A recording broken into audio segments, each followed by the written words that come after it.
From East Point to Buckhead, College Park to Bankhead, dopest sports talk show on the radio. You heard what I said. Big Mason, E-Glade, highlights and big plays from the East Coast to the West Coast, from Oregon to Georgia State. Touchdowns and home runs, slam dunks and long run. Athletes and sports junkie. If you got the knowledge, come get you some. Call in, let me hear your thoughts. Sound mad, get your team low. Jerry Jones, cause I'm the boss. Call in, let me hear your thoughts. Crush, Jack, yeah, black on. On a Saturday, man, it's the Crush Jack. You know what it is, boy. It's your boy Make Show and E-Glaze up in this building, man. We couldn't leave you without a show, man. We was like going through Thursday. It was crazy with family issue. We had the president in town. They were playing soccer around the corner. So we said, you know what? Can't do it today, but let's give them something for the week. Because next week is the 4th of July. We're going to be off. We got some family. You know, we're enjoying yourself next week. But we here today, and we just couldn't do it, man. This is a crazy week for Atlanta fans, for NBA fans, for sports fans in general, and we couldn't leave you. What did they say on? I couldn't leave you with a fresh show without to go to, man. We had to give you a fresh show today. I had to give y'all something, man. I had to give you something because I got tired of my phone to text messages to inboxes. I'm like, y'all listen. Y'all know more than me, man.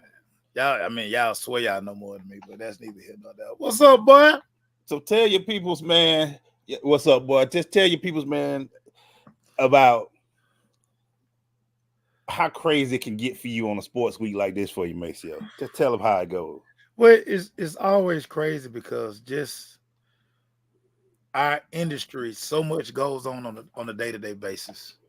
But this supposed to be the boring industry time. This supposed to be the time. So the only people who take off during this time are people who just don't know sports. I mean, you know, you sit around, you're like, I'm gonna wait till football season when it's easier to talk about this and talk about that. Right.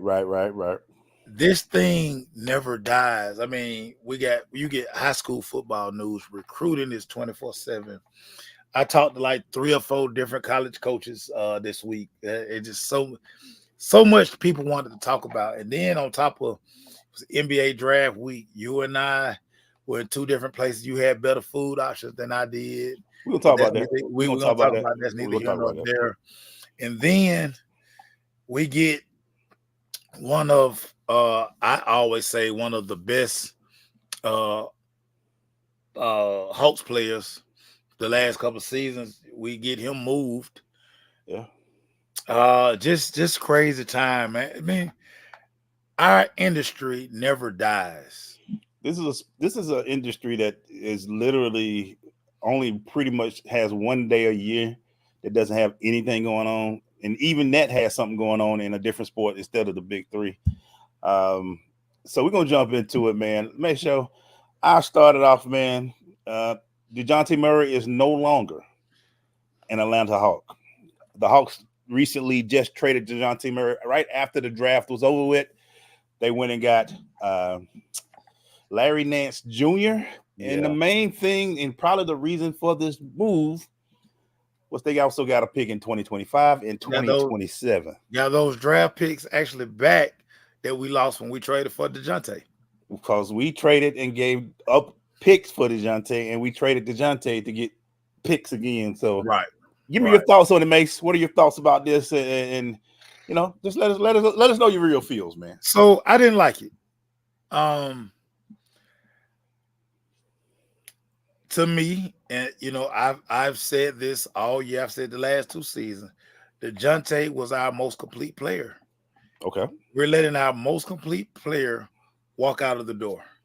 And what we're basically saying is, hey, this is Trae Young's team. It's Trae Young's city. We're going to ride with Trae. I mean, if that's what front office and management want to do, I get it. Everybody keep talking about, well, we had to get those picks back. So I continue to say to all of those people, what are NBA picks worth? When we really sit down and think about it, look at this draft right here. And the next few drafts are probably going to be this way. When there's no clear-cut guy, and then you got to look at your team, you're like, How do I make my team better? So today, traded DeJounte, or whenever the trade went down, how did we get better as a team? By letting one of our better two-way players go. A lot of guys on this team don't play on both ends of the floor. We know 5 plays on both ends of the floor. Right. Regardless of what you say, and I know people, hey, well, don't nobody play defense in the NBA. Okay. But are we going to just let people ole to the basket without giving any effort on the defensive end? I didn't like the move, and it always brings me back to this question that you ask Coach Quinn time and time again, and you always be on the verge of getting thrown out of a press conference because he gives you like the worst stare ever. He looks at me weird. I mean, what is the plan? Yeah. What is the plan? So if you're gonna tell your fan base that, okay, this is our plan, blah blah blah blah blah, understand this. A lot of people who had season tickets and all of these things, a lot of people changing their packages. Yeah. They don't want to see 41 games of this. Yeah. Give me 10. Give me the Big 10. Yeah. I think about the conversation we had with Boosie out in Vegas for the Super Bowl. And Boosie, he's there every night. DeJounte Murray was his guy. Yeah. Boosie had become a part of the Atlanta Hawk culture. Might not see Boosie as much in the building next year. So for everybody who, trade superstar that, we about to see. We are really about to see. And again, I don't think you guys really understand. I was trying to explain this while I was out earlier today. Hey, by the way, I'm gonna put you on a voice restriction. I'm gonna put you on. You can't talk to everybody because I can't have you talking like this on the air. I mean, you still getting your point across, but you about to be on restriction. Yeah. I'm about to ask you where you going, what you doing. I know, man. I know. Enjoy yourself in the corner, but make sure don't be getting. But go ahead though, man. We're gonna let it go today. It's Saturday. I'll let you go. I'm gonna get on my tea and stuff. I'm get on my regimen. But just know that's coming. I'm gonna send you a nice little email with some. Thank you, sir. I know I'm gonna get called to the principal's office. But again, the question that you always ask: what is the plan? What is the direction of this team? Can you honestly tell this fan base that we are preparing to make a good run in the East with Trey, the new guy, and Larry Nance Jr.? The floor is yours, man. I still don't know what it is. I agree. I do know, and everybody in Atlanta knew that backcourt wasn't working. No, and it wasn't working. It was they didn't. It was one wanted to take the ball. They were both ball dominant. They wanted to be. They couldn't. When Trey would go up and DeJounte get it, Trey want the ball. DeJounte was like, he would wave him off. Yeah. Trey didn't like that, and they were just not cohesion. That's why when one of them would get hurt or wouldn't play, the other one put up 30-some points a game and 10 assists. They were playing perfect, and it didn't. It surprised me honestly.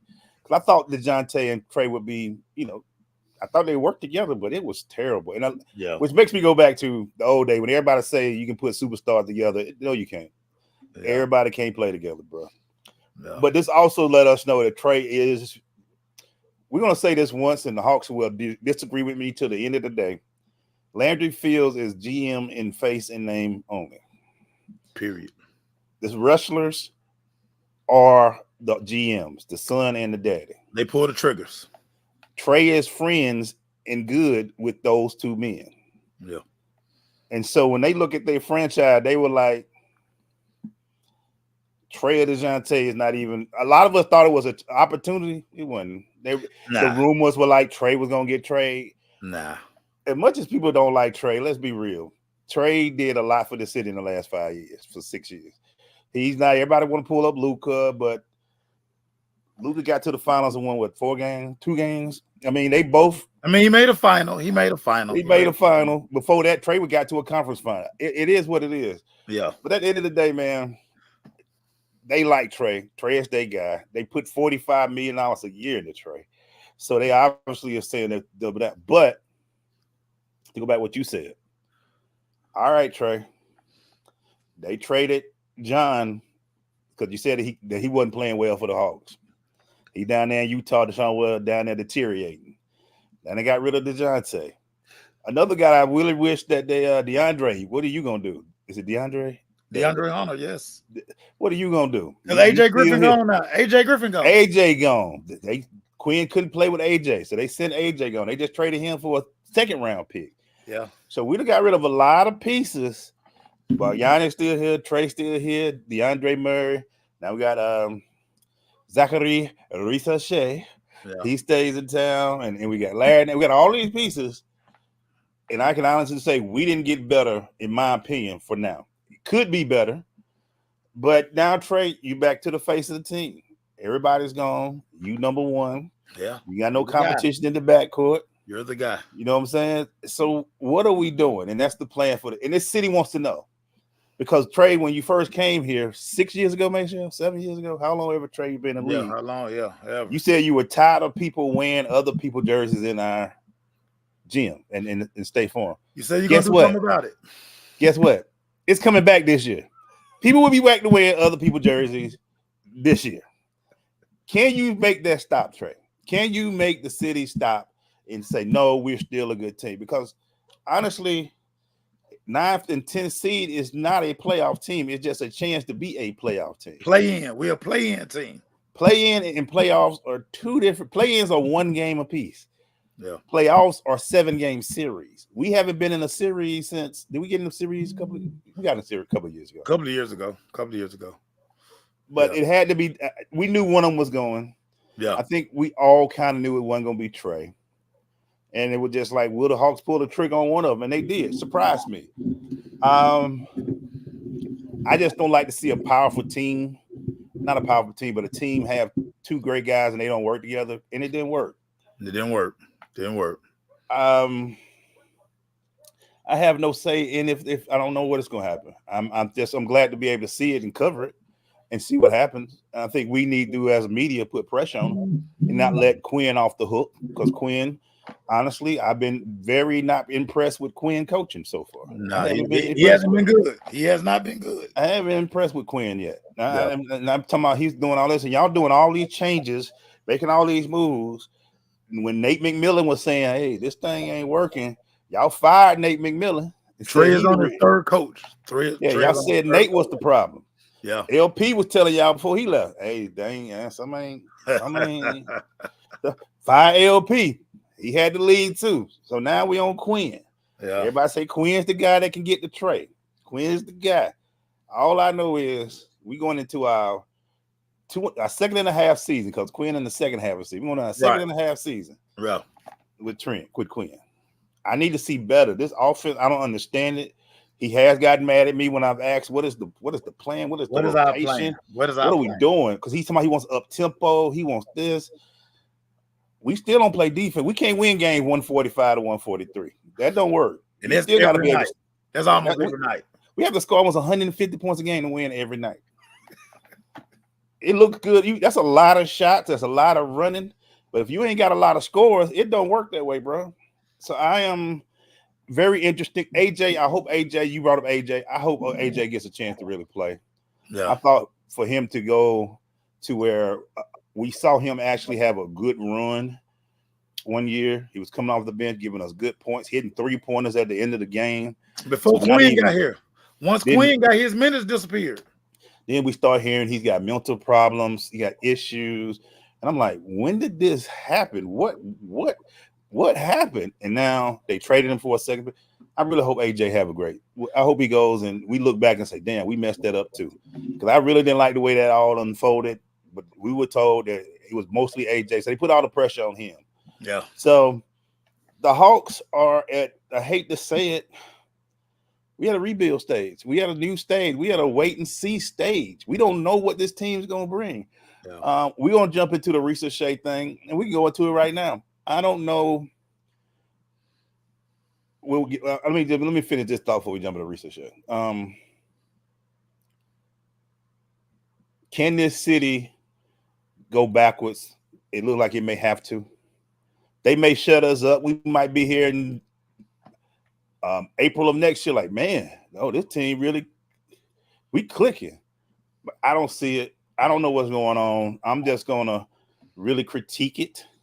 Yeah. Really check it out. Won't be no softball questions. I'm gonna be like, yo, this thing, what are we doing? Because the starting lineup now looks like it's gonna be Trae Young, Boggiani, DeAndre.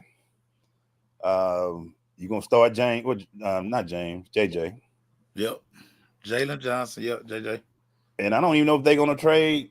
They were talking about trading Clint Capella, but I ain't heard nothing about that yet. So it might be Clint at the center again.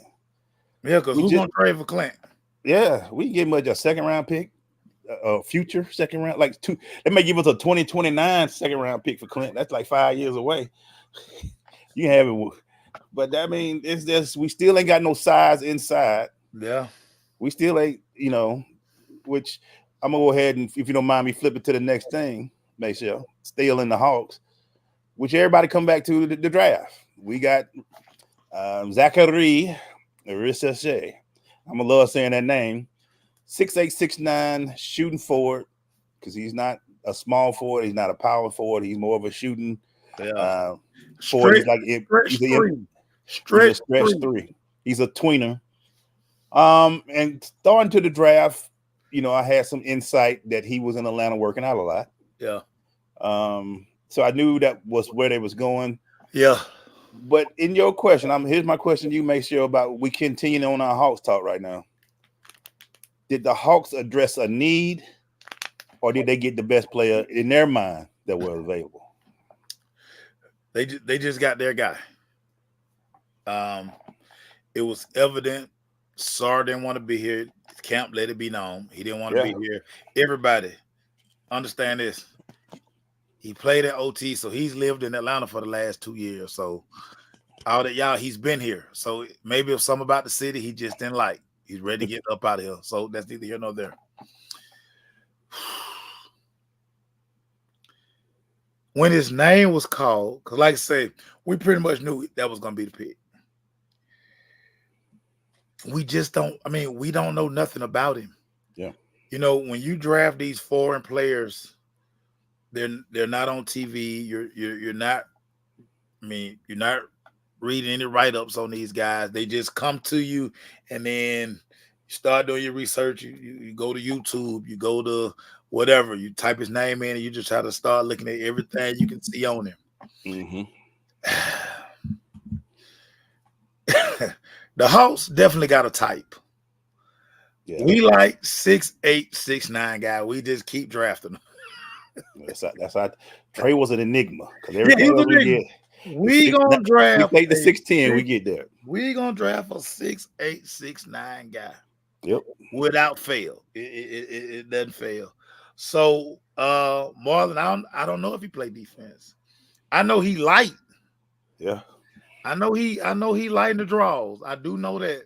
Somebody said we're gonna take Mike hit me early. He's like, y'all gonna take him to Waffle House? I saw that. He's gonna have to take it. He's gonna have to get some grub on him. So you were up there at Emory. The room seemed really excited. Again, they got their guy. Yeah. How does he fit? We don't know. Yeah. We'll get our first look at him in a couple of weeks in Summer League. Yeah. And again, what we just talked about this first point.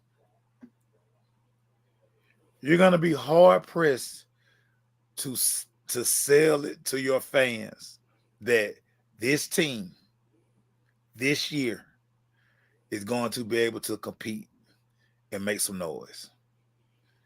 It's gonna be a hard sell.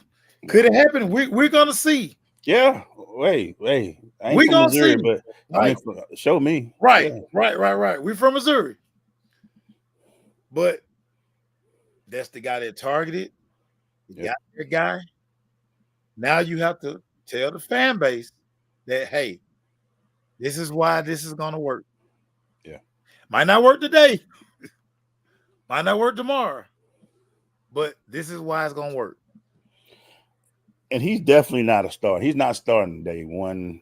I mean, when you got DeAndre and you got Glaze. Time out, Glaze. That's terrible. Yeah, but he's not a starter. I mean, if he's not a starter day one, Glaze, what you basically telling our people and what Atlanta told everybody basically is we blew the draft. Because you would hope, but everything I see, I don't think he starts over DeAndre because he's a 3 or a 4. He's not a 5. He's not a 2, even though he says he shoots like Klay Thompson. We'll see. But he may, if he starts at a 2 or they slide somebody else to the 2. But he may not even start for this team until we get some push or something.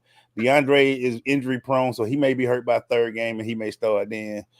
But JJ is the 4 and DeAndre is the 3, and Risa Shea might come in and do it.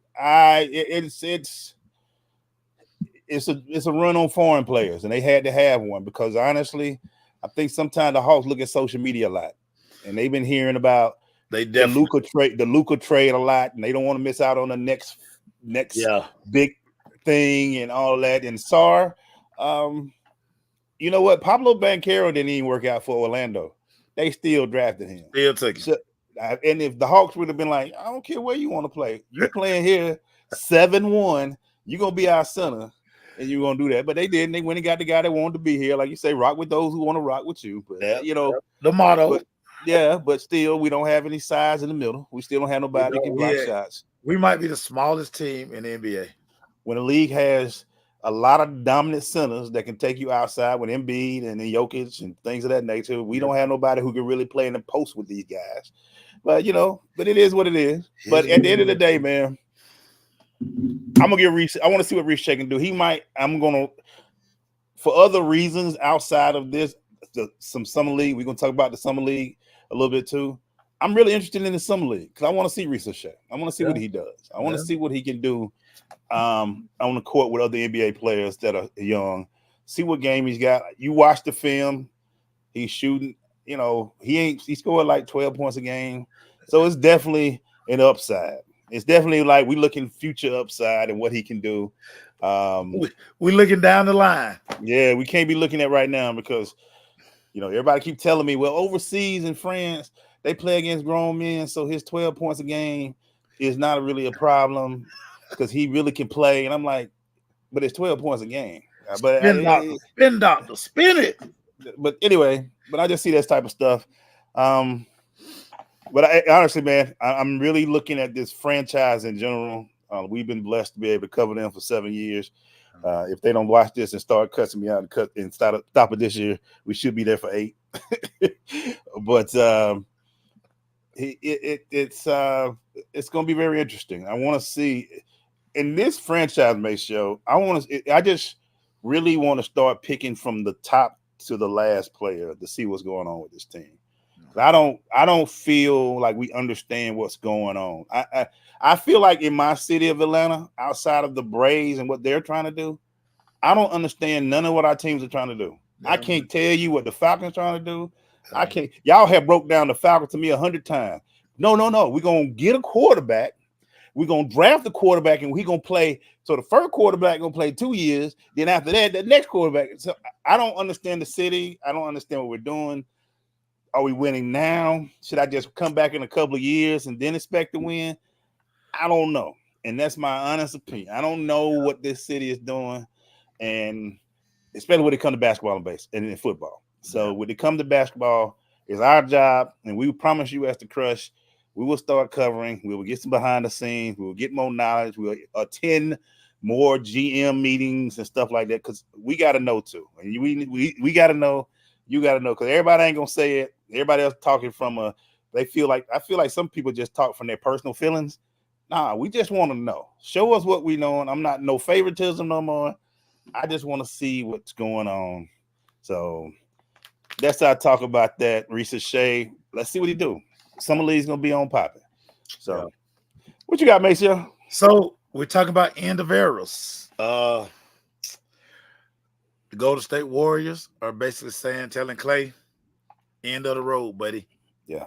End of the road. They're willing to work with the Lakers, Clippers, or Mavs for sign and trade for Klay Thompson. Splash Brothers are about to be no more Emmanuel Glaze. So my question for you is: Klay Thompson a top 75 NBA guy? Will he replace one of these guys that's already on the list? You already revamped the list. Is Klay Thompson a top 75 player in the NBA? No. I can't put somebody in the top 75 that at one time was a third option. And I'm being real on that. And he was a second option for a while, but for me, when Durant came to the team, he was a third option. Yeah. And I'm saying that thinking real hard because I haven't seen the 75 list, and I know I can go back to some of those people in the 50s and 60s and probably replace him. But to crack that list, it would have to be significant. Has Klay been is he a Hall of Famer? Because of the way the NBA, the Basketball Hall of Fame is, he gets in second or third time, maybe fourth. Yeah. I don't think he's a first ballot, possibly not a second ballot, but I do think he get in eventually. Did they have one of the most dynamic backcourts in basketball history? Absolutely. That thing was fantastic when them two were back there. I mean, Klay scored, 30, 40 and a half one time, 50 in a game. He would go crazy on you every now and then. He would go crazy on you. But to be top 75, no offense to Klay, I just don't see it. Yeah. I never can consider a third option. I'm sure there are third options that are in this top 75, but I just know when it came down to beating LeBron, they didn't stay put. They went and got Durant. And if he was a top 75 player, they wouldn't have to make any moves like that. Had to make that move, yeah.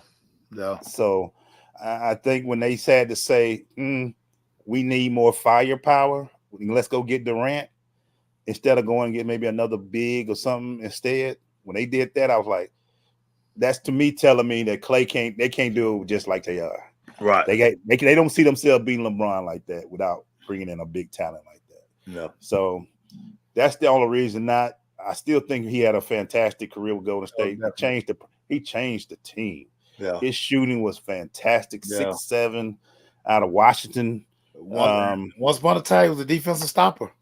He could get on your best guy and stop you on the defensive side. Play defense. He was that dude, but unfortunately, knee problems, injuries, just kind of wore him down. So even whatever team he goes to, you're not getting old Klay. Yeah. You got to look at this new Klay and say, what can we get out of this new Klay? If he goes to LA, he's a third piece. He's a good third piece. He might be a good third piece. Hell of a third piece. No, yeah. But my thing with him, I just I don't know if we're going to be. We'll talk about the Splash Brothers, but we probably won't ever talk directly, strictly only about Klay. Every time you talk about Klay, you're going to talk about. You can always be attached to Steph. Yeah, it'll be like Steph's guy. Yeah. As much as we still talk about, and I know people say we talk about Pippen and Jordan. Pippen was that dude though. Pippen just was different with that thing. So hey, Dion. But yeah, so that's my thoughts. What's your thoughts, man? So Klay off the court antics, Hall of Famer. Hall of Famer. I remember our first time covering Klay when they came to Atlanta. Ooh, Lord have mercy. Yeah, Klay that dude. Klay is that dude off the court. Yeah, I agree with you, Glaze. He's not a standalone guy. Yeah. He's always going to be synonymous with the Splash Brothers. Again, a lot of very nice individual accolades, but yeah, his name will not be etched into he can't knock nobody out of that list when they revamp the list now. But Gonna be a ring of honor, whatever they do. Name Oh, being yeah. the Raptors and Golden State, all of that. Oh, yeah. He'll Oh, San yeah. Francisco legend He's a legend for them. on and off the court. Everybody, I can't Yeah. stress to y'all on and off the court. But yeah, man. And you talking about a franchise that had he gonna be one of the all-time Golden State players because you talking about a player that had Rick Barry. You talking about Run TMC. He's the best shooting guard they've had. I'm sorry, Mitch Richmond. Don't be mad at me, Mitch Richmond, but Clay is the best shooting guard in Golden State history. Marlon, you're right. Clay very petty. So fantastic career. I don't think even when he came in the league, I don't think he saw his career No. turning into what it did. No, it's fantastic. I mean, he's a 4-time champion. 4-time. So I mean, listen, when it's all said and done for Clay, he gonna be able to get on this boat and be like, you know what? Yeah, I did the damn thing. And listen, let y'all, everybody not gonna be a Hall of Famer, and that's okay. Everybody not gonna be in GOAT conversations, and that's okay. Super solid career, man. Salute to Clay. But yeah, his run in Golden State, it's time because Golden State has to start looking at life outside of Steph. You've held on to that. Too. You had that nucleus for a while. It's time. Man. Yeah. Bring talent back in. Because I'm sure the city of LA, Golden State don't want to hear that rebuilding. They want to be able to say, put somebody. Because Steph got 3 years, 3, 4, 5 years. He got a couple of years. He can still shoot. Shooters don't lose their arm. Yeah. But that Draymond's day, those 50, 60 wins and that they did. They had a great run 2 years ago, which I didn't expect when they won the world championship. That was fantastic for them. But yeah, like Marlon say, Draymond days, we know them coming. Yeah, they number 2. Oh, yeah. They know they coming through because he already couldn't jump he could jump, but he wasn't a great athlete. Now you just you get at the tail end. He got the most out of his skill set. And he was in a perfect situation. Make sure you can say that honestly about all three of them. None of them came into this league to be the superstar that they became. Nobody saw that. Nobody could say you put these 3 guys together, they gonna win 4 championships. Nobody when they because low haircut Steph. 13th pick. Yeah, old Warrior uniform Steph. Yeah, always was hurt.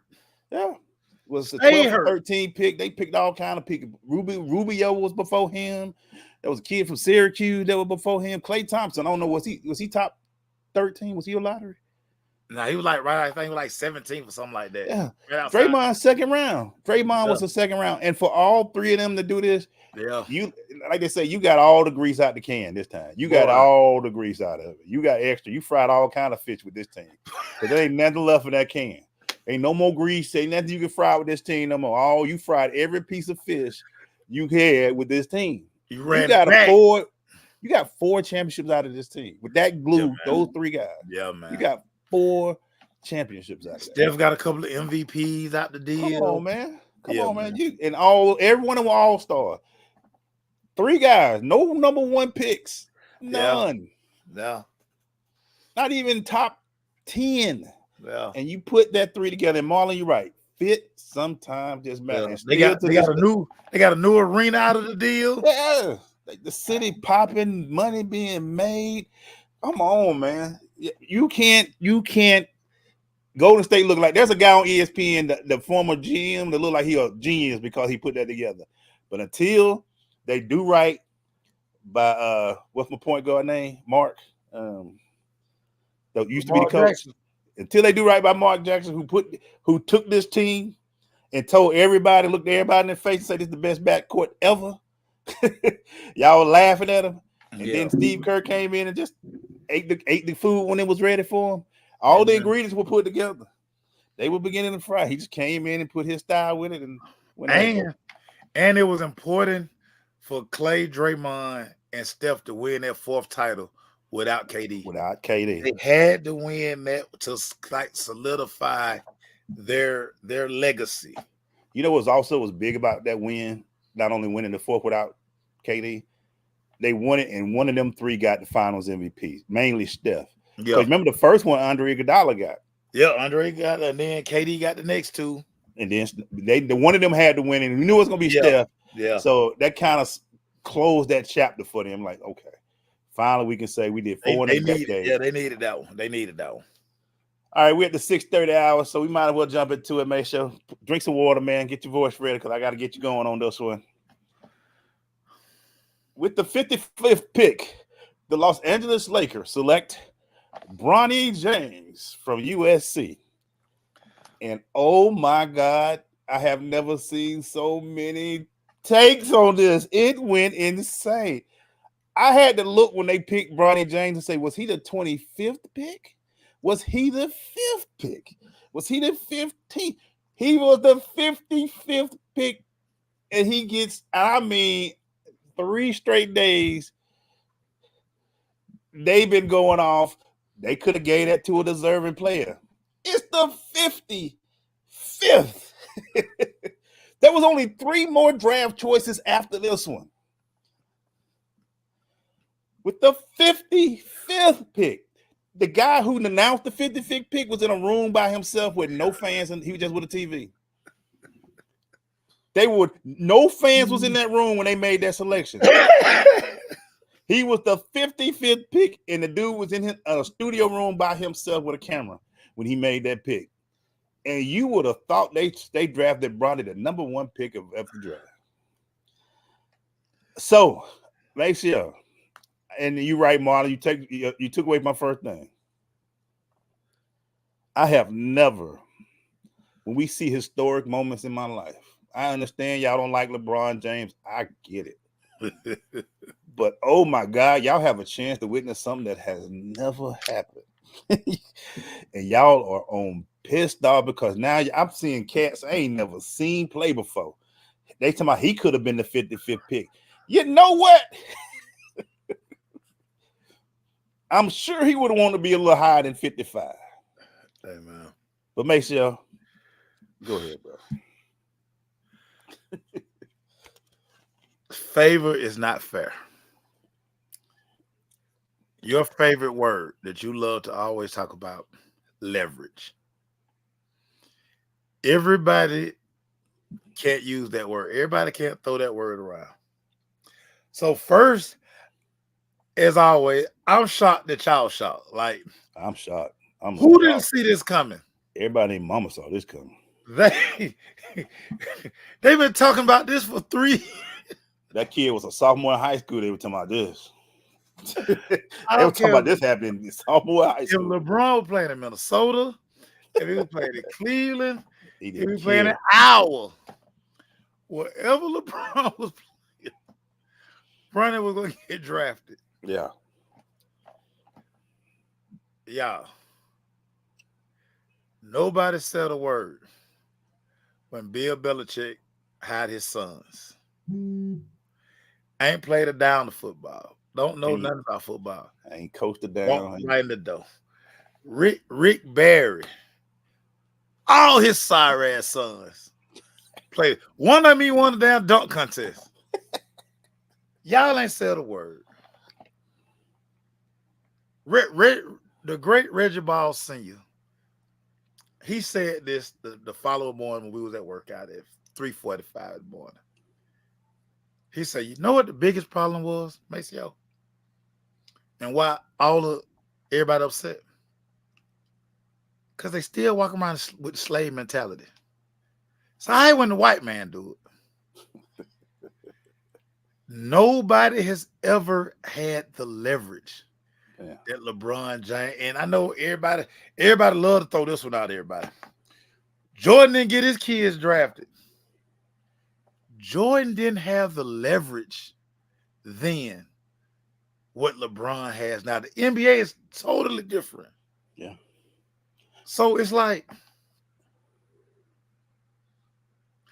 of all the stuff y'all gonna be mad about out here in this world, A whole lot of stuff y'all can be mad about right now. we're gonna be mad about this. Like you say, he won. You thought he went number 1 overall. I thought he went number 1. I had to look at the pick again. Like, when did he go?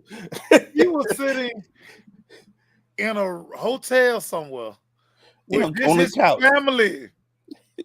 Wasn't no TV. They mad because they couldn't get a video. They couldn't get no TV in there either because they shut that out. If Bryce don't have his phone, we don't even see it. We don't even see it. We just see his picture. It was dark. It was dark in the room. We ain't Everybody. Y'all got the selective outrage that y'all get. Because again, who didn't see this coming? They've been telling you this for 3 years. When he declared for the draft, it was no doubt in my mind, whether it was draft, free agent, whatever, he was going to the Lakers. Y'all got to stop. Let me also say this, what a lot of people don't realize. There was one quote that should have let you know how much LeBron James leverage he had. When Rich Paul went out there and said he will not play for any other team but the Lakers. No. We're going to draft Bronny, and we're going to Australia. When he said that, yes, Kyle, we do talk about Clemson. We will be talking about Clemson because I got not today, but we got some insight with Clemson too that we're going to definitely talk about later on when we get close to the season. When he said we're not drafted, that means people were calling LeBron and Rich and saying, is there a chance we can get LeBron to come on the team if we draft Bronny? Because that was the package. That was the package. LeBron was the package. That was the package. That's why I make sure they were like, if anybody else, because LeBron said, I'm playing for the Lakers, that's it. So tell every other team don't draft Ronnie because he's going to Australia. Because that was the package, LeBron. That was the plan from day one. And when LeBron said, I'm a Laker, even though everybody says he's a free agent now, they just trying to work out a deal because they're trying to get Klay Thompson or something. So, but when he said, if you draft him, he going to Australia, that's all I needed to hear. I said, oh, they about to draft Bronny. But here's my thing, man. You did talk about the significance of this. First of all, LeBron James played at year 20. It still scored 27 points a game. At 39 years old, make sure. So which means his value it's not like his value like this. His value is still up here. He's still a top 10 player in the NBA at 39. And guess what? He sell like every arena like the damn Beatles. Everywhere you go. Every arena still sold out when LeBron James come to town. Everywhere you go. If Lebanon James coming to town, your arena gonna be jam-packed. Still. Every game is gonna be packed. I can see, look, we see it with the Hawks. It's like I go to a game like that. My first game with this year to see LeBron. I was like, oh, damn. Security was on alert. I mean, security kicked me out. They like, hey, you gotta go back there. You can't. I said, why? LeBron was coming. They told me I couldn't sit in the room. They kicked me out because of LeBron. I done dapped up Steph Curry. I done said what's up. The area to play. The LeBron, they told me I had to take my ass back and get some food. They said, you can't stay right here, young fella. Old man, you know the old man that be hiding, they'll be near the guest locker room. He told me to get the hell on. He said, young fella, go on back get something to eat. I said, hey, I just want to go to the He said, you can't, you gotta be back there eating on the floor. You can't be right here. And it was for LeBron. I just wanted to see the man walk by, dog. I just I just want to see him. They said, I done seen Steph. Steph gave me, what up, man? How you doing? I'm like, I'm good, bro. Everybody else made sure, no problem. Yeah. Old man looked at me like, hey, you know, back to the back. Bron different, dog. I just look at this, man. Just a chance, dog. I remember when I saw Griffey Jr. and Senior play together. That was just special to me, dog. I was like, dang, this is dope, man. To play with your daddy, man. To play with your daddy in the back and your dad, bro. Come on, man. And see, Clay, that the emotion that the emotion that so many people have for this told me a lot about their relationship with their dads. It told me a lot, dog. When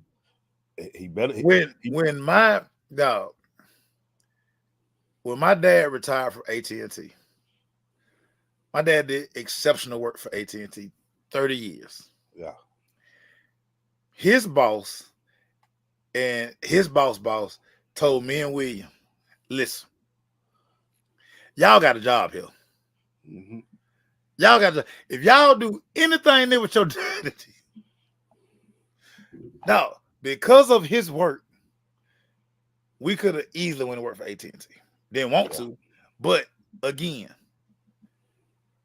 and what parent won't look out for their child? Like, so y'all mean to tell me that if you got the opportunity, y'all mean to tell me your daddy ain't never made a phone call and you was able to do it? Your parents ain't got like no in nowhere where they make a phone call and be like, you know what I'm saying? Like, look, a lot of people, I was surprised. I was trying to do. I wasn't surprised. But we always have said for the last 10 years since we've been on air, LeBron is the lightning rod. And it is a lightning rod, nobody either way, either if it's a lightning rod for good or lightning rod to bad. LeBron is like, we go back to that Jay-Z line. He done made more millionaires than the Lotto did. You know what I'm saying? And people make money of it. A lot of these people jumping online now, these big newscasters, sports guys, they're not saying this because they're shocked. They just want to get there's a lot of people getting likes and follows and retweets because all they said was this was stupid. It was a bad thing.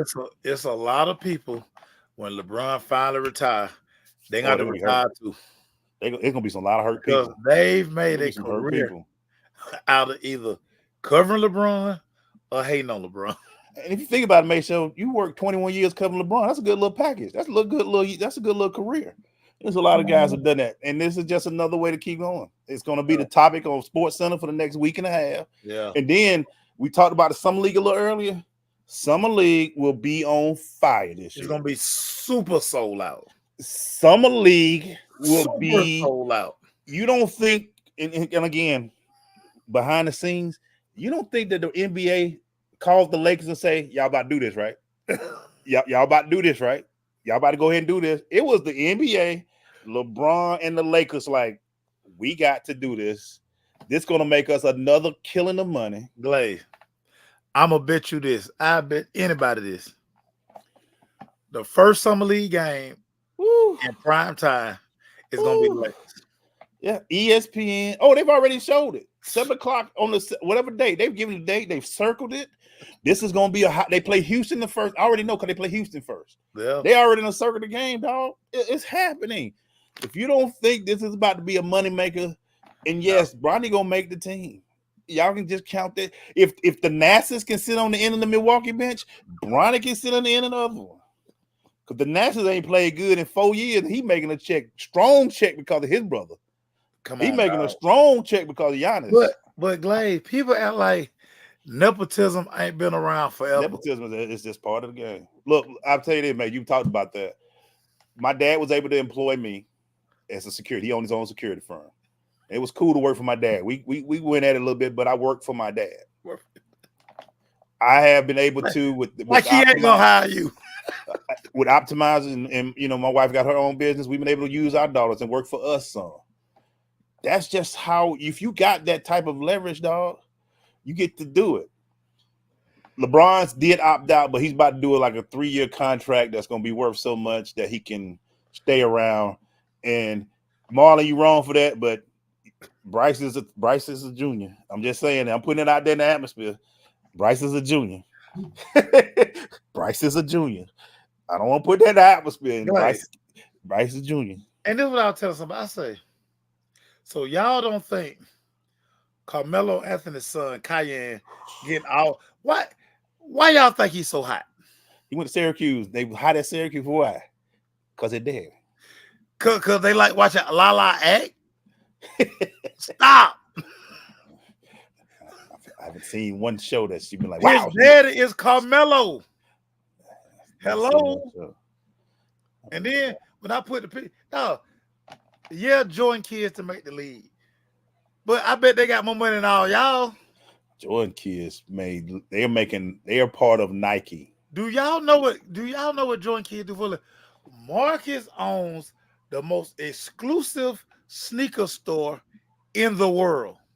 No one know why. Why is that, Mason? If y'all go to Trophy Room, you will see Jordan stuff that you can only get in Trophy Room. Why, Mason? Because of what? Because Michael Jordan, his daddy. So he got a great shoe company, because his daddy was Michael Jordan. Do y'all know what Jeff does? Besides running after Laura Pippen? At Nike in Oregon. Guess what building he work in? The Jordan building. Y'all know what Jasmine do for a living? She runs the Jordan NASCAR merchandise. She also had that same job when her daddy owned the Charlotte Hornets.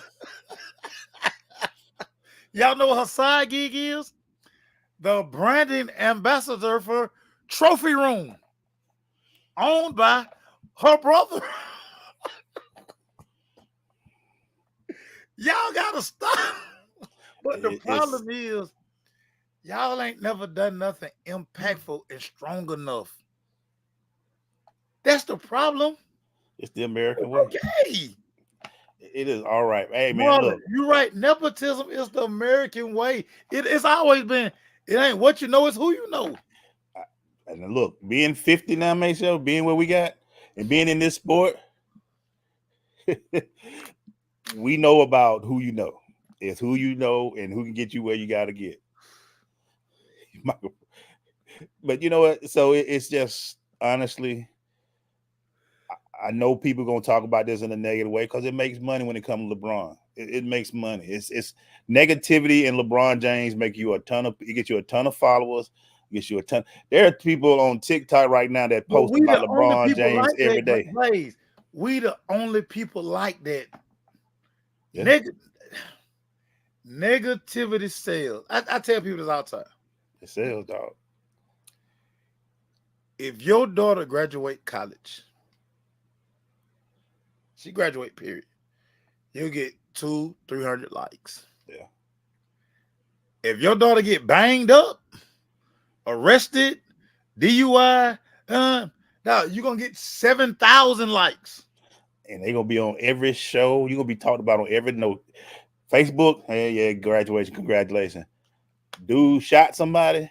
Oh man, that dude right there, he in the streets. Yeah, Skip Bayless know he running strong. Skip Bayless was happy. Because Skip Bayless, I got another James to talk about. I got at least 5 more years. I got another 5 years to talk about a James. Oh, here we go. But and I hate to say this, but I'm gonna say it, and I've always said this. It's just us. We have to step out. It's us. It's us. Yeah. It's us. Yep. We have to get to a point where we realize, and, you know, I get it. We've made a ton of money and it's wrong, but we got to get to a point where we just understand what's happening right now. Yeah. This is big. Right. This is big. Everybody got mad. Everybody cared about Asia Wilson after Caitlyn got the deal. Yeah. Well, what a deal for Asia? Why y'all ain't been bumping for Asia? This is her 5th, 6th year in the league. Why y'all ain't been talking about this for 5 years? Why y'all start bumping for it now? Yeah. Because the white girl got the money? Yeah. I bet y'all didn't know this. All y'all who keep talking that. Asia just had a drop. Her logo, her t-shirts drop. Her first wave of her clothing line drop. I bet none of y'all bought it. I ain't seen the logo yet. I bet none of y'all bought it. Hey, Marl, I'm gonna steal that. Convenient outrage. It's just convenient right now. and it's, kill me. We have to get to a point, man. If you shouldn't follow and be behind somebody just because somebody else said something about it. Like, honestly, you know, some of these teams really try to drive their own narrative because of stuff like this. Like, and this is stuff that we have to kind of do to get the narrative changed. But honestly, man, I don't think people really understand. And I'm gonna flow this into our next topic, Maceo, about we gonna be hurt in basketball when LeBron retires because we aren't doing a good job of coaching up the next group of basketball players in America. The reason why I said that is if you look, 3 of the top 6 picks were from France. And let me just be honest, I don't want to say this the wrong way. One of the top 6 pick was a white guard that's 6 foot tall, 6 foot, 6'3". Old Shepherd. Y'all tell me about all these AAU programs, this OTE, all of this stuff, Maceo. about all this. We doing all of this work to make these young players better. But all I've seen are foreign players get drafted and young people that we don't know nobody, the names, we don't know no names. So make sure once LeBron retires and once we get into the end of Steph, the end of Kevin Durant,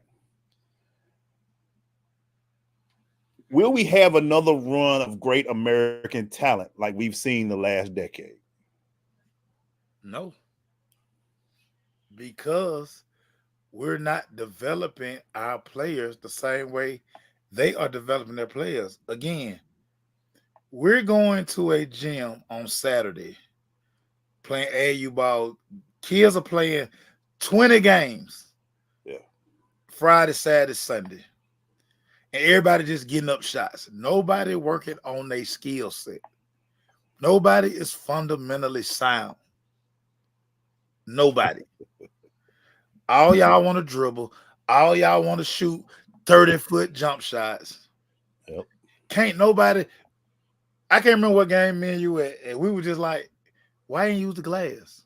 Yeah. Or why it just didn't. I mean, it's just little things that those guys over there doing. And they're putting those guys in pro leagues.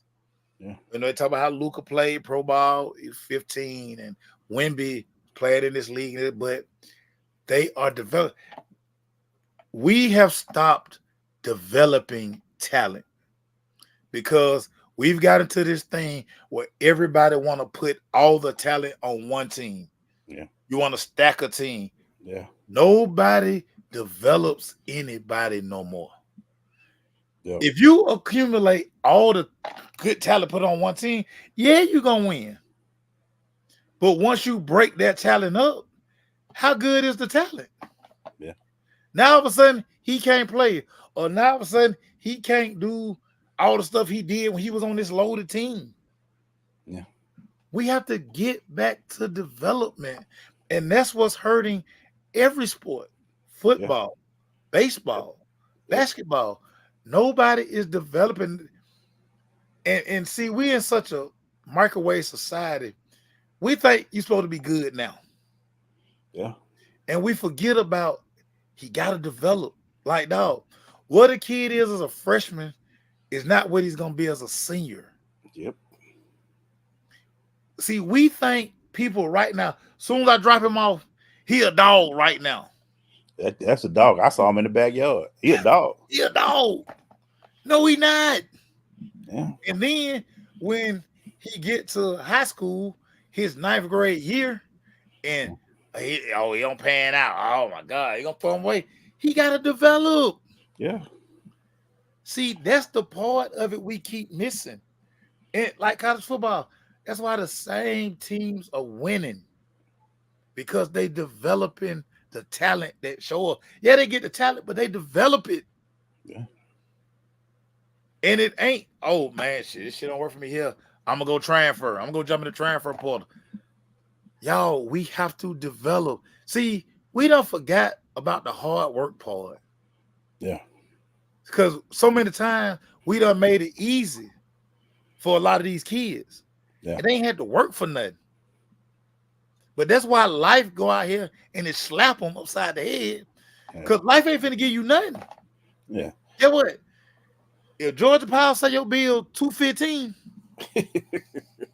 and you got $210, get what Georgia Power gonna do? They'll cut your damn power off. Yeah. You better go work and get that other damn $5. Yeah. We forgot that part.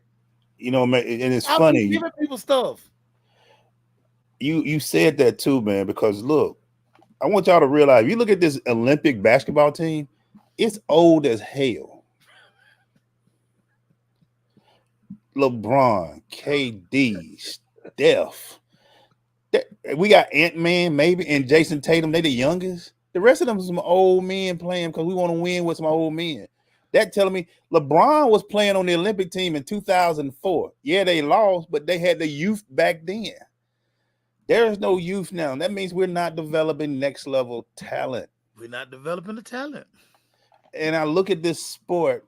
We just got beat by Japan in football, y'all. We gotta be. I don't care if we send the worst kids ever. Japan just beat our ass 41-20 in football. How is that even possible? Our sport. We play How is this that sport. even possible? We play this sport in the backyard of our lives, and Japan kicked our ass in football. We are doing a terrible job of coaching at the lowest level. We don't develop nobody. It's too many We people don't in the stands who develop. trying to relive their lives through their kids. Don't want to tell them, don't listen to the coach. I get so tired of hearing if you go to a high school basketball game that the AAU coach is fighting with the head coach of the basketball team because he ain't coaching the way that he want him to be coached. The AAU coach is down to the head coach because they saying, dog, oh, my son got to come to this school. Yeah. And I'm gonna bring my AAU squad. Yeah, you the coach, but I'm calling the plays from the other side of the bench. Yeah, I'm the head coach. I done seen it. I'm the head coach. And that kid who dad I seen do that with my own eyes for 4 years, his son ain't even in the league.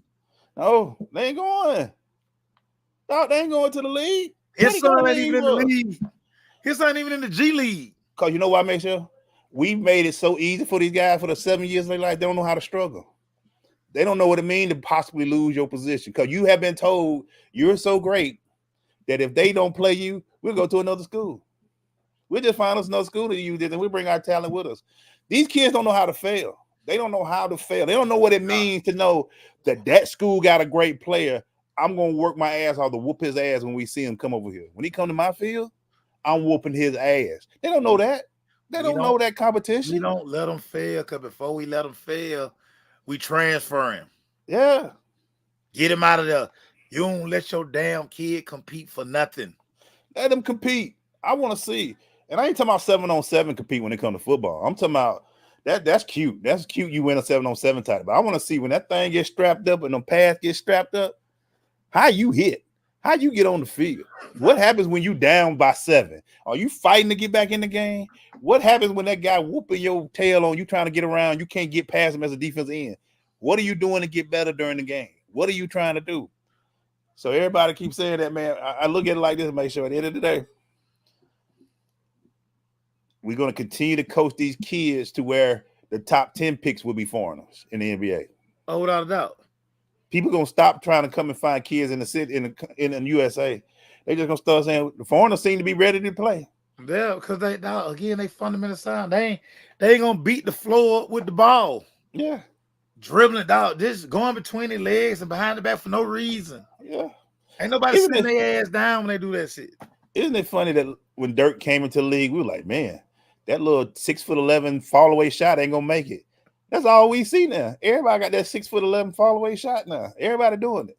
Everybody can shoot. Everybody, we can play a little bit. Our top 3 players in the league the last 3 years have been Jokic, Giannis, Embiid, and Luka. Yeah. I mean, Jason has done some things, but Jason didn't win the NBA final. That was Jalen. Ant-Man, he had a good series against Denver, but he got shut down. He got wore out. Kyrie wore his ass. Kyrie wore his ass out in that series. Hey, man, he thought he could cover Kyrie. Well, he wrote a check his ass couldn't cover. He was talking I got Kyrie. Okay. All right.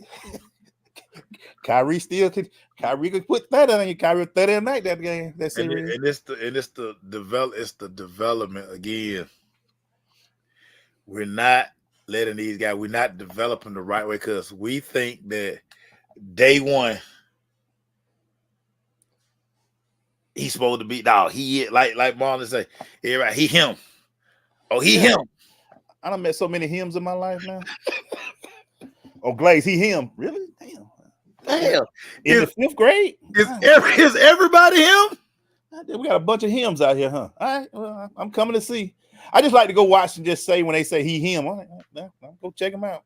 Then he go against a real him, and we like, oh, he ain't him, huh? He ain't him. Yeah, he ain't him, huh? When you see a real him. And it's funny because this week, high schools are doing like a lot of padded practices. Yeah, I seen that. A lot of the people who were in one of our football groups A lot of people who were just about 7-on-7. Yeah. I ain't heard a word. But pass make a difference, boy. When they put that pad and that's why I made that post, because I went and watched a padded practice. Yeah. And I'm sitting here like, hey man, listen. Football is different when you put the equipment on. Hey, you can't run across the middle of that free because you're gonna get a little tap. You see them guys who catch it like this at 7-on-7, all of a sudden they get them alligator arms. Ball was too high because you about to get tapped. It's something about when you put them helmets on and when they say this live. Do you know the difference, make sure when I used to play linebacker, we do 7-on-7 and coach say, go hit. I get to wait for people to come across that middle. Run that slant again. You ran and killed me on. I used to want you to. I just run that. I ain't got no line in front of me. Oh, Ivan know. When you play, you put. Oh, come across the middle. There it is. You didn't even want to make an interception. I don't care about the interception. Damn the ball. Catch the ball. Please catch the ball. Please catch it. Please catch it. That's all I want you to do. Yeah, that's all I want you to crack back on deck. I'm telling you. Run across the middle, dog. Come on. The padded practice I went to this week. This particular high school, they ran power 8 straight times. They ran 25 lead 8 times. 6, 8, 12. Ooh, boy. 12. We coming at you. Hey, and the coach at said school was like, yeah, this ain't 7-on-7, is the coach? Oh, 7-on-7, they got the trophies. The week before, the team that was got 25 power ran on them about 8 times in a row. Yeah. Popped off at 7-on-7. Yeah. But had to come back for padded practice this week. Yeah. Coach went double tight. He went double tight. And they said, we running left, coach. We running 25. Matter of fact, Glade, he made a point to say, we coming right there. We coming right there, coach. Hey, where them run fits now? Yeah. Hey, Pat, everybody. Hey, what happened to such and such? Hey, coach, he didn't know. He said he was too hot, coach. It wasn't the heat. That was a different heat. It wasn't the sun's fault. It was a whole different. He was told it was 7-on-7 to August. He didn't know they were gonna hit this early.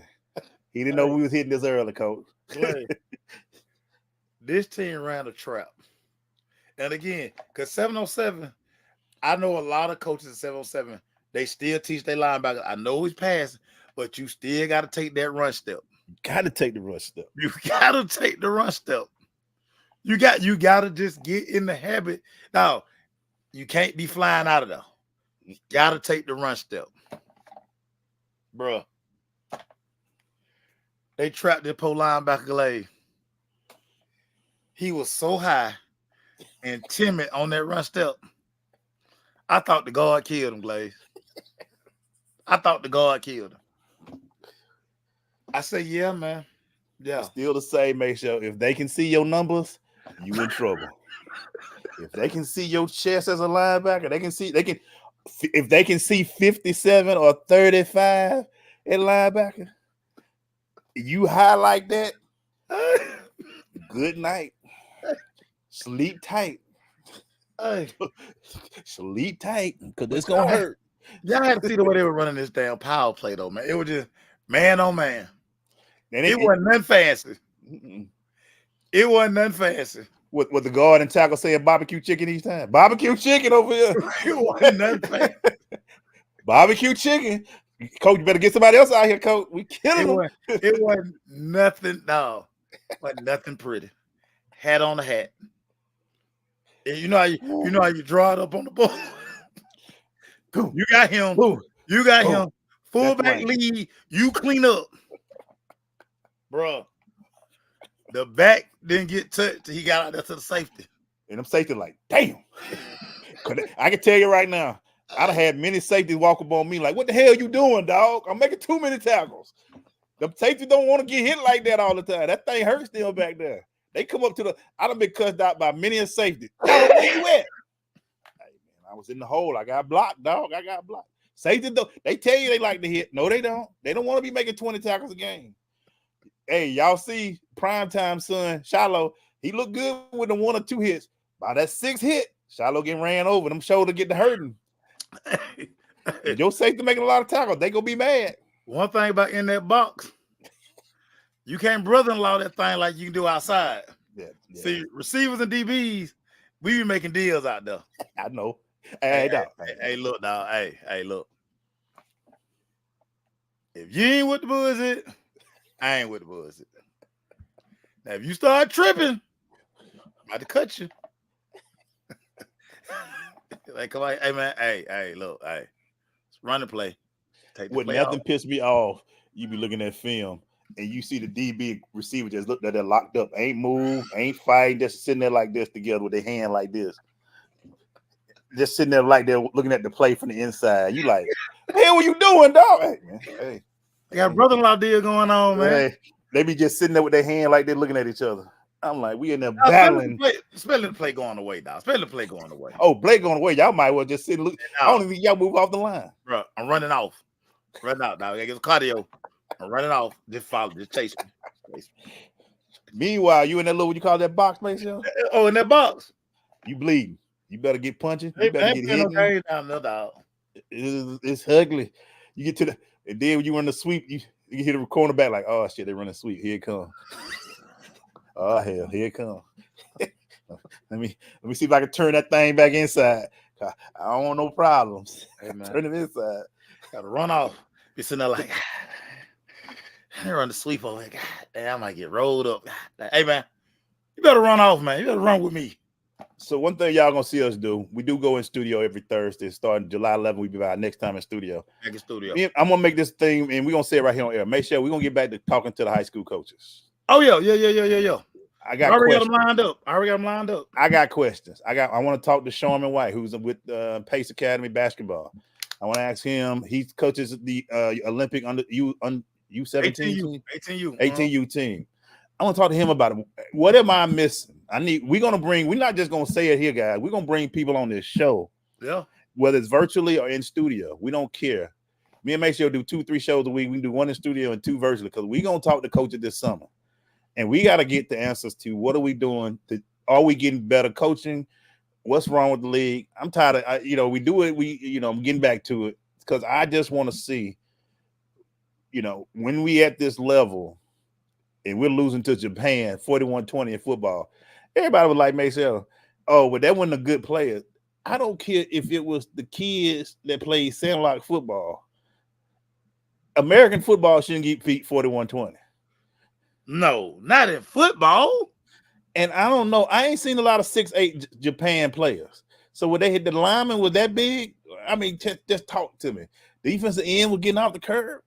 I need to see what's going on. I, as a former football coach and player, that hurt my feelings.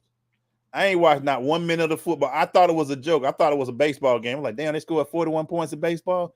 They said no.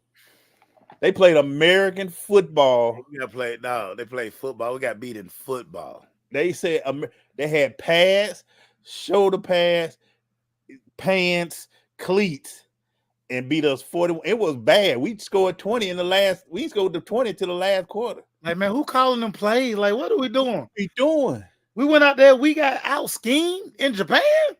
Right. Marta said we should have a Tecmo Bowl playbook to beat Japan. We should run 3 plays.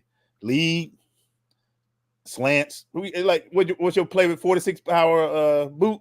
Waggle, baby. Waggle. We should be able to run a few plays. We got smoked. Japan killed us. I sat there and I was like, I want to know what plays Japan was running. I'm like, dog, what kind of offense they were running? Between 3 Frenchmen being in the top 6 in the NBA draft, Japan kicking our ass. I'm sitting there like, what's going on with American sports, man? What's going on with American sports? I got to ask you this, Glaze. I watched the pivot with Brandon Ayuk, Okay. and of course, the conversation came up where 49ers, he's like, he should be the next receiver up. We see the numbers of the receivers. 49ers basically like, listen, we like you. We don't like you at that number. Yeah. And for Ayuk, you know, he's watched a lot of guys get paid. He's watched AJ Brown got to get a new deal. He watched Devontae Smith get a new deal. You know, Amon St. Brown got a new deal. Of course, Yeah. Justin got that crazy deal. My question for you, where do you put Ayuk? Do you feel like Ayuk is a right now, really, because the number is 35 million right now? No. Do you, you don't see Ayuk being a $35 million receiver? When I watch Ayuk, he can catch the football. He's really good. He's helped that San Francisco team, really needs them. But 35 million, can he take the top off, Maceo? Can he does what you want to receive. He can catch. And I'm gonna go to you with this question: is he a possession receiver or can he change the game receiver? So he is their best route runner. He's their best natural receiver. Yeah. The problem in San Francisco is the offense runs through Christian McCaffrey. Exactly. They are a run-heavy team. Yeah. And then he has a coach who feels like the system is me. Yeah.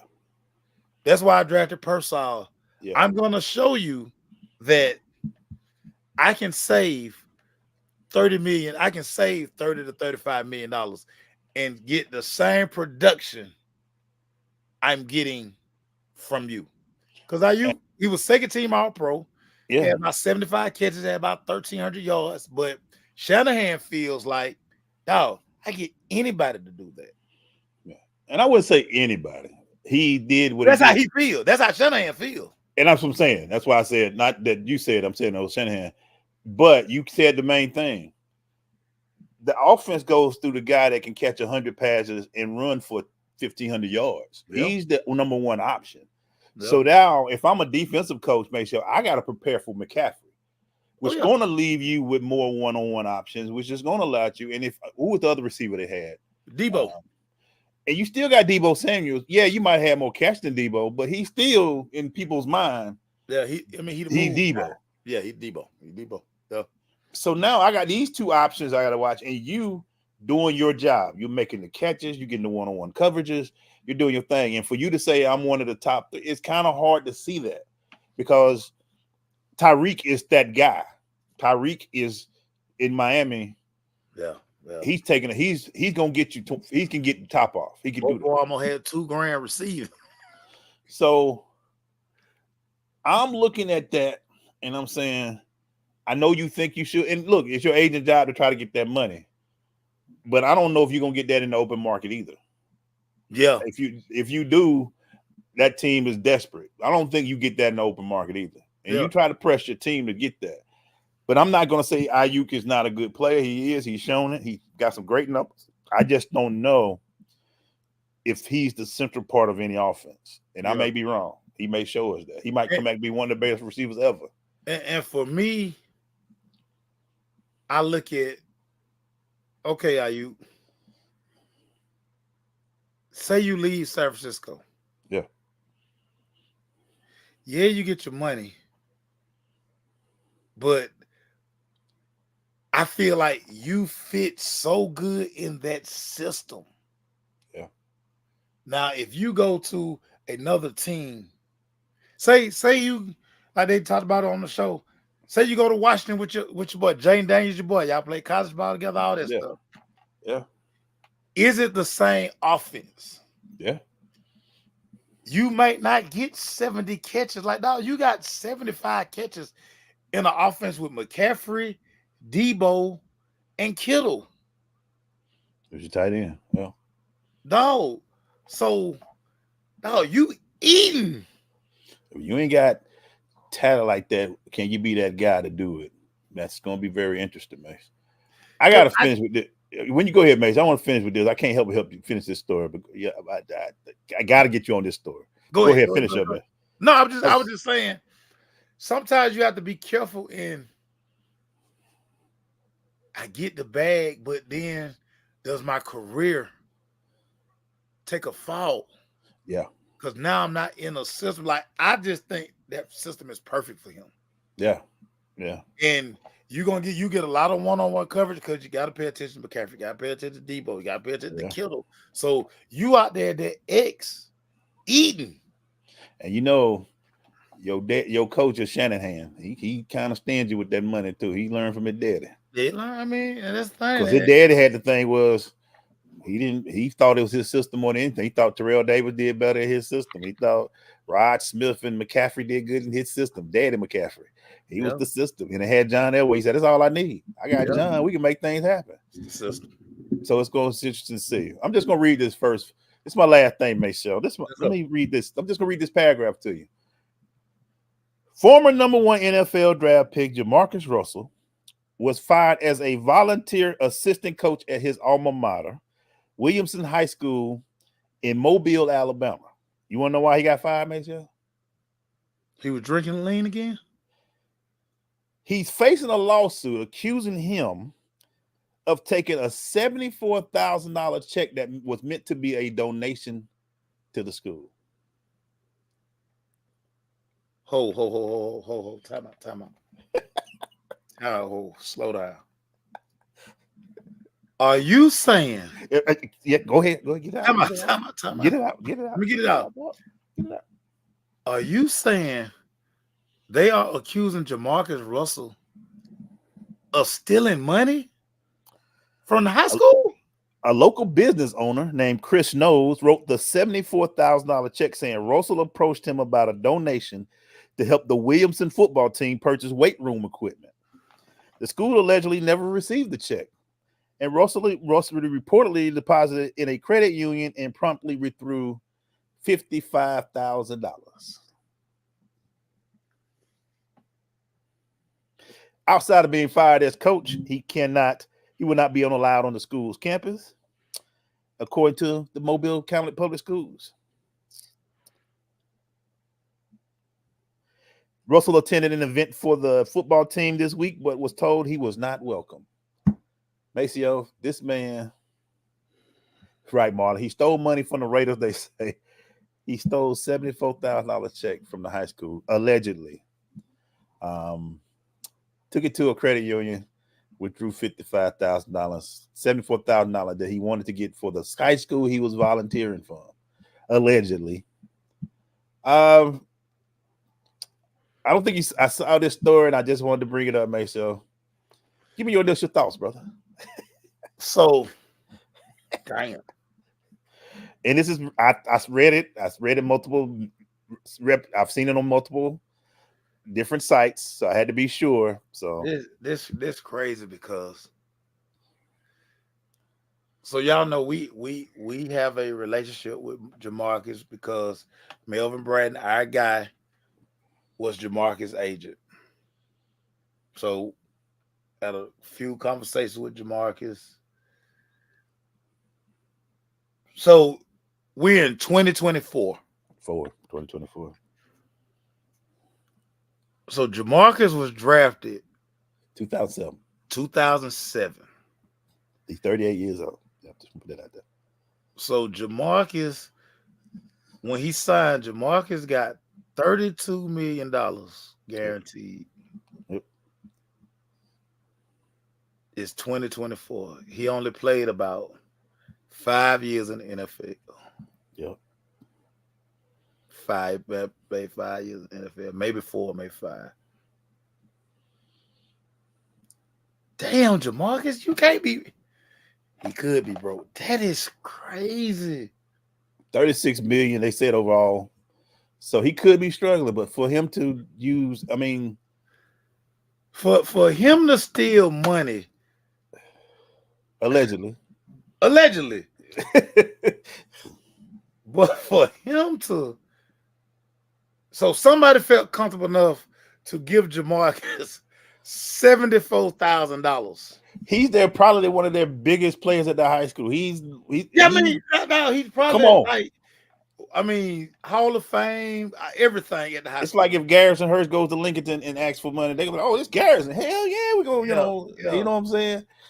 Jamarcus, you can't take a check 74,000 and deposit in your account and then withdraw 55. If the man wrote a check, Jamarcus, once they deposit out, he gonna get a notification that the check was deposited. He was like, "Hey, y'all built that weight room with what?" Come on, Jamarcus. So yeah, man, I read that. I read it 7 times. I looked at it. I went to different I have resources. for Jamarcus Russell in these streets, man. Hey, man, I know, but I felt like I didn't know if you read this or not because we wasn't getting. I said, I know Mace Joe and this guy. I said, let me read it to my boy, cause no, my feelings are hurt, and I read that 3 times. They dog like this ain't real. I kept looking. You know how you look at me? This ain't real. Everything said the same thing. I just hit the Google, and that's the first story that pops up. Yeah. And Ivan, I agree. Yeah, we're gonna give him the benefit, but I'm like, for that to be out there that big, Maceo, I'm like, come on, bro, this can't be real. Because the thing it can't be real. It can't be. The thing that's crazy about this, dog, and we fortunate we talk to guys, and yeah, we do a lot of off the record stuff. I mean, just casual conversation with guys. Yeah. And again, like I say, it's 2024. He got that money in 2007. So I mean, so 36 million back then you could do some things with 36 million. Right, but we also gotta think that the 36 really ain't, but let's just say 20. Okay. 20 million. Let's just say 20. 20 million. But dog, if he spent $1 million a year, yeah, he still should have 3 million, 4 million. But he probably spending more than that. Cause I mean, we do remember he went in and dropped about 5 million at the jewelry store on them jerseys, the jerseys, when Jacob the jeweler was like robbing everybody. Jacob the jeweler can't get nobody to buy no jewelry for him today. He stole so much money from people. My God. But I hear these stories, man, and I just want to tell everybody, athletes are people too, man. They gonna make mistakes. And even if he doesn't, it don't like he get jail time. But for him to go, for the school to be like, you can't even come on our campus no more. Yeah. That's crazy to me. This is his high school. High school is the place where you make your growth and all that. But what's even crazy about this, Glaze, you probably know how many times the high school has used his name. Yes. For people. And again, they probably hired him just to be like, hey, y'all, listen. You know how they do? They trap Jamarcus Russell. I mean, listen, how many schools got a number 1 overall draft pick? Play great at LSU. People got 3. Y'all, Garrison went 3. Yeah. J. Lou went 5. Yeah. We had Jarvis Hayes. He was a lottery pick in the NBA draft. Yeah. To be the number 1 overall pick, that's truly special. And I'm gonna say this too before we keep on this. I'm hoping this ain't true. I hope it ain't true either, man. I hope that the world that we come back and because we will do a retort on this if it says that was all a lie. I will come back here and read. Marcus wasn't done. This was a lie. Somebody stole the money. They tried to do it in Marcus' name. We're gonna say all of that on air if it's not true. Right. Because I see these stories. This goes back to people, destroying character and doing all that. But I just saw this and I said, I had to talk about this. I said, I can't. Yeah. I saw earlier today on Twitter. I said, I don't believe it. And now everywhere I go, it's popping up. And I said, damn, I got to talk to Mace Show. Because I know like you have talked to Jamarcus. Yeah. I mean, dog, great guy. Yeah. And I mean, we know how his career shook out. I mean, we know. I mean, it's the career is freaking career. documented. He even The career is career. talked about it. He even interviewed. If y'all gonna call me a bust, call me the biggest bust. That's his his words. Yeah. But just to now, this crazy. Like I say, I hope and pray this. Are we doing a retort? Is not true because again, man, he don't need any more stories out there about him like this. Like he's 38, dog. That's what bothers me too. He's still young. But Glaze, but this is what we talk about. And when we talk to kids, when we talk to these guys, this is your NFL career, your pro career. You're gonna live longer, way longer than your pro career. Like, yeah, the average career is like 3 years, 4 years. Yeah. So, and what gives me, Marlon bring up that, and I hope that's wrong too. They say he went through 55,000. So that's even crazy. So you just like, what you need the money for? Like, I mean, you behind. Hopefully he come back and say, that's my money, 55. I can do that because I got that much money to cover it. You know what I'm saying? But I just, it's interesting. And like we talk about the players all the time. We hear these stories and we just sit there and we hear how life, because you invest in a lot of bad things. You invest in a lot of bad jewelry that you really ain't going to need 10 years from now. And cars that going to depreciate every 5 seconds. You know, stuff you buy 10 cars for. This thing ain't going to be worth a crap. You can't drive but one. Houses that you buying for family members that you really don't need to be buying for family members, and they ain't gonna be appreciative. They want more. One of the funniest stories ever. Antoine Walker.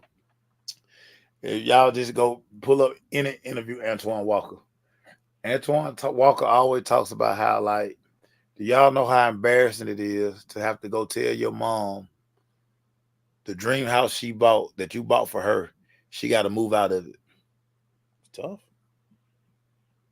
It's tough. Y'all know how crazy that is? Or he said how he had to tell his partner, listen, we got to downsize our lifestyle. Yeah. Now, I ain't making that kind of money no more. And I done gambled a lot of that money away. Yeah. Because I think a lot of times, and you just hear this so much, these guys think the money never gonna end. And like you just talk about bad investment, restaurants, car wash. Yeah. Oh, so many times you like restaurants. Your homeboy, and I'm saying, let's start a music studio. Dude, stuff that really can't really make value. You don't know. You can't. It's no ROI on that. Like, you put $1 million into the studio, ain't nobody booking it. Ain't no hits came out of it. It's sitting there on top of the rent you paying in said building. Yeah. You trusting people with your money who ain't really money can cause evil things. And I just sat there and I read that story and I said, let me just share it today, because I think, Pat, that broke should be showed to every professional player when they first get their signed contract. That broke special Michelle. Every player that gets drafted or playing for a team is required to look. Just take your money. Don't get those 7 houses yet. Hold on. I've seen kids who are just been drafted, and I see a brand new Maserati or a brand new car, and I'm like, no, don't do that. Because don't do that. I always laugh. I told y'all this story before. And by the way, if I see one of them ugly ass cyber trucks again, bro, I'm gonna scream. We see one of them damn trucks. That's the new luxury car everybody buying. Them damn cyber trucks. The hell is that, man? My little cuz, shout out to Kobe. This is year 3 for Kobe out there in LA. The funniest story ever. Kobe signed his deal. Kobe like, cuz, get that bonus today. So we laughing. We like, he don't know what taxes are yet. He don't know what it is. He had a job, so those taxes. Those are small taxes compared to the taxes that you finna get. Now, looked at his deal, signed the bonus, was 6 figures. Yeah, right. when he called me later that day, whining and crying like a mud, because it ended up being 5 figures that they deposited in his account. He done went and told mom and daddy, yeah, I'm finna send y'all about $20K a piece. I got y'all. I got y'all. He couldn't send them $20K a piece, y'all. He took the number way down. He went from 20 to 2. Hey, I got 2,000 there. Here's 2,000. Enjoy. So it's just like, dog, the money that them dudes make, man. Like, bro. You heard the Shaq story. Shaq went out when he got his deal, started spending money, and they were like, "You ain't got $1 million." He like, "What you mean? You don't have $1 million. He got his $1 billion bonus. He thought he was gonna kill it." They said, "Shaq, you got 600,000, bro. You don't have $1 million. Government got 400. You got 6. He spent $1 million. It's like that, and we don't understand. It makes sure we've seen also when we talk to players, even at our age, guys have a hard time letting go of that popularity, having a lot to go, because that's spending I get what I want money when you make money like that. I ain't got to ask nobody. I just go. It's coming right back. It's coming right back. The card and go and get what I want.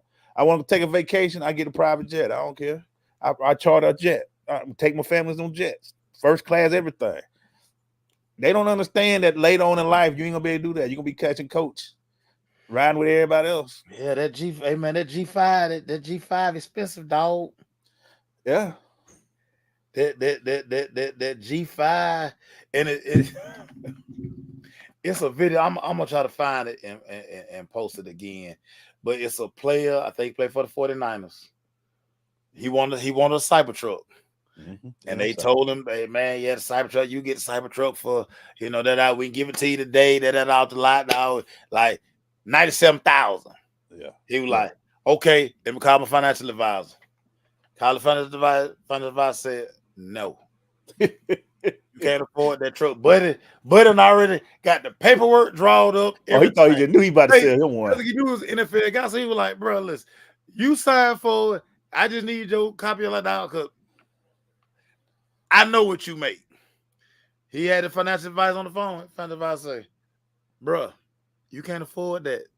Go ahead and walk out of there, bro. Don't even sign. Just go ahead and walk out. He got it. He's like, my man, I'm sorry. Financial advisor say, I can't buy that." Shout out to that financial advisor, because some guys would be like, "Do what you want, dog." No, bro. You hired me to say no. I'm saying no. Hired me to say no. We want you to be 38 with millions and not 38 actually trying to do stuff that ain't yours, man. So sorry to end it that way, Maceo. I just had to talk to you about that story, man. That's tough, man. I'm gonna text. Go ahead and text him, man. I'm gonna text LB right now. And I'm sure they're gonna say, "Nah, it ain't true." I get it, but it's out there in the streets. So time to debunk it and get that man right if it's wrong, because this is a bad story. I don't care what you do. This is a bad story. Yeah, I'm texting LB now, y'all. So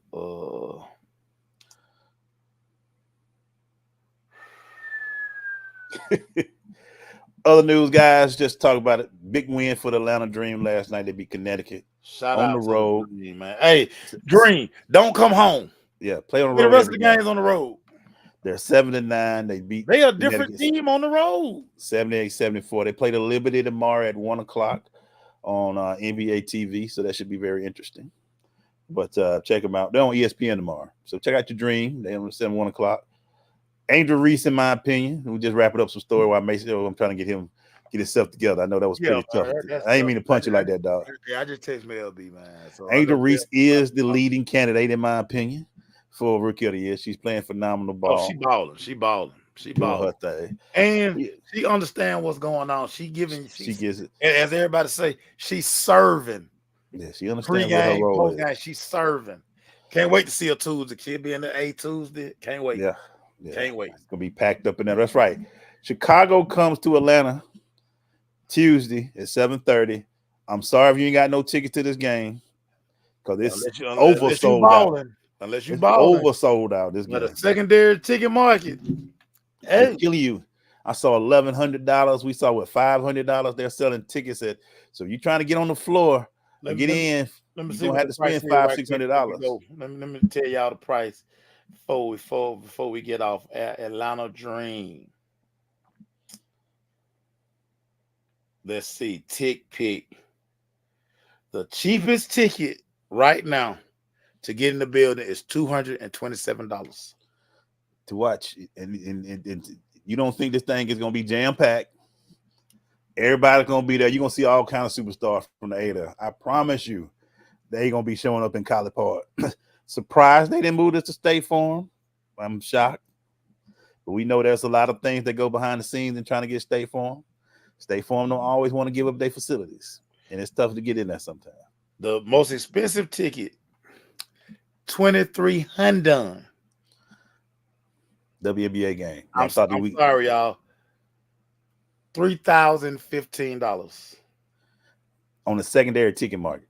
Sold out. Sold out for months. The minute they heard Angel was coming, sold out. Sold out. Should have been moved to State Farm, but they got 2 State Farm games, August 26th. Real quick, Maceo, talk about a little bit when Caitlin came to town.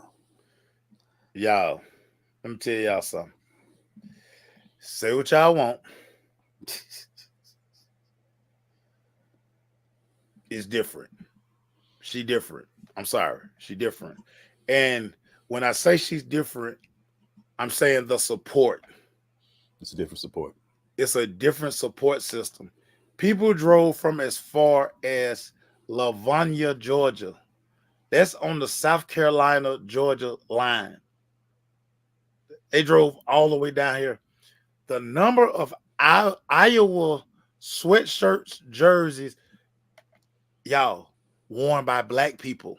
Yeah, black people were wearing Black people Iowa 22 shirts. Dads had on 22 Caitlin Clark jerseys with their daughters. Whole families coming in with jerseys with Caitlin Clark. 17-5 was in the building.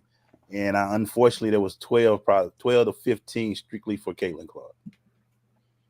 Y'all, every time she touched the ball, it was a scream. You could hear the buzz. Yeah. When she knocked down that first shot, me and Glaze looked at each other and were like, this different. It's different.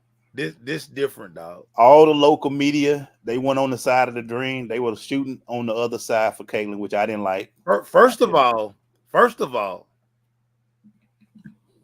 the media request for the game was crazy. It was cameras like, again, I thought LeBron or Golden State was, that's the only time I've seen it like that. Packed arena. I mean, packed. Y'all, let me tell you how goofy I am. So I'm trying to get in the building. I left my charger in the car. So I had to, at the end of the first quarter, I had to run back to my car to go get my charger.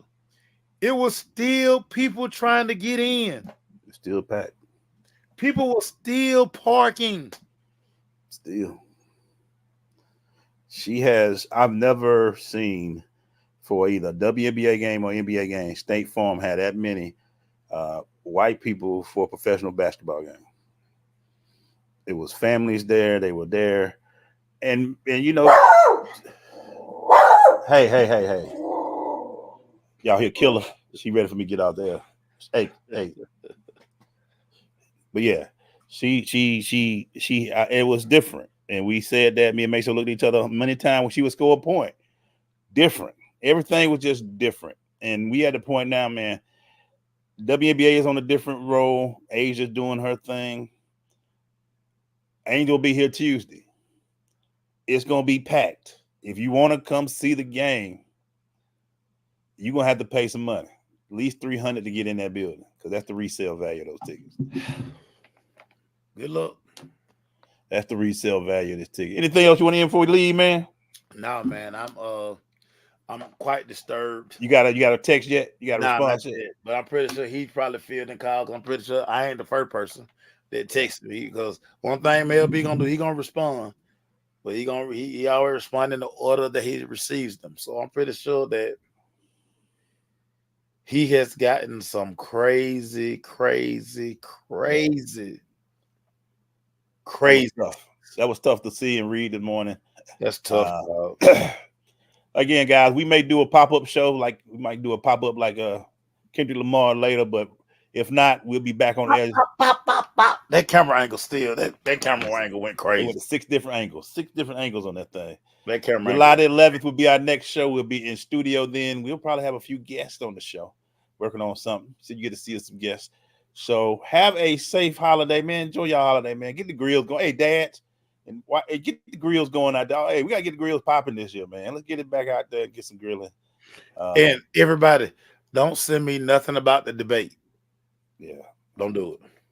There were 2 old men fighting. I don't want to see that joint. Don't send me nothing about the debate. I said there's 350 million people in the United States. That's our 2 candidates. But that's just me. I'm gonna be posting about my black jobs. I got a black job. This is our black job. Yeah, this is our black job. I've been posting about our black jobs. We gotta get our black jobs. All you black job people out there, shout out to y'all. Black jobs, yeah, man. So I'm gonna keep my black job going. Thank you guys for rocking with us as always. Hey, I didn't think I could ever do this. I made Maceo shut up for a little while. I shocked him, bro. Dog, how this story passed me? I don't know how you did. I just knew you heard about it, but you were like, "What?" I'm like, "You didn't hear this, bro?" How this story got by me? I don't know. How did you not get this? I was shocked you didn't know. I'm like, "Wait, man, you didn't hear this story?" Oh no, that's big, man. It's on a couple of sites, top of the sites, top of a couple of sites. That's crazy, dog. Hey, we holler at y'all. Thank y'all for rocking with us on a Saturday, man. On a Saturday, baby. Peace out, y'all. Hey, man, you'll be all right, man. It's okay, man. I'm not okay. It'll be okay, dog. I'm not okay. It'll be all right. I'm not okay.